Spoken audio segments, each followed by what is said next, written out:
Mga boss, sino ang dapat litisin? Sino ang dapat ma-impeach? Usapang confidential funds mga boss. Ating presidente na si PBBM ay mayroong 4.5 billion peso confidential funds. BP Sara, 125 million. Yan. Buying Remulla, Ombudsman, 500 million. And then Junbic Remulla, DILG Secretary, mayroong 500 million na confidential funds. Tanging 125 million confidential funds si BP Inday Sara. Pero siya ay ini-impeach mga boss. Pinakamaliit na confidential funds at mayroong COA report. So pero pilit nilang pinapa-impeach. Samantalang itong mga tauhan ni PBBM at mismo ang ating presidente ay mayroong pinakamalaking confidential funds. So grabe mga boss.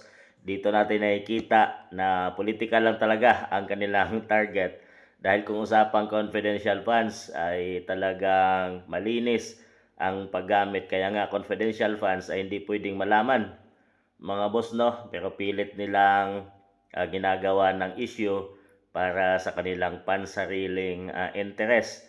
Yun ay ang buwagin or hindi makatakbo si BP Inday Sara sa 2028 election mga boss. So pilit nilang pinapa-impeach. So kung mayroong dapat litisin mga boss at kung mayroong dapat mag-submit ng kanilang confidential funds ay itong mga to dahil napakalaki. Billions and kalahating bilyon ang dalawang magkapatid na Remullas mga boss. So grabe, talagang wala nang ginawa ang ating bansang Pilipinas at ang administrasyon kundi pabalik-balik na pag-usapan ang 125 million na confidential funds. Pero itong mga to ay mayroong malalaking confidential funds at hindi nila inuungkat at hindi nila pinag-uusapan.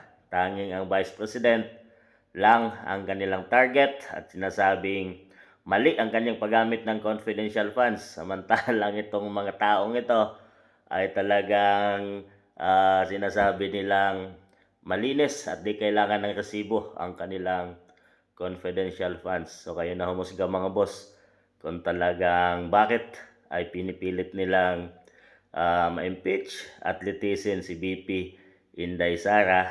Yun ay sa kanilang pansariling interes na hindi maalis sa pwesto at talagang natatakot sila na malaman ang lahat ng kanilang pinagagawang kabulastugan sa administrasyon pag si BP Inday na ang maupo bilang presidente ng Pilipinas. Kayo na humusga mga boss.